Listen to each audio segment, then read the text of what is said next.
kita memang dah berkahwin, but somehow the skill, the technique, and then the type of communication yang kita nak deal with the respective pasangan masing-masing. Actually benda tu simple but very hard untuk kita buat sebenarnya.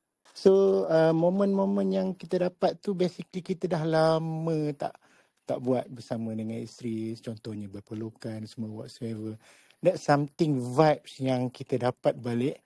Saya rasa orang yang datang bersama-sama semua tu basically derang is more on like macam dia betul-betul nak belajar, dia kosongkan minda dia orang. All of them like macam start from zero, betul-betul fahami apa yang bonda maksudkan with the pelajaran yang bonda bagilah.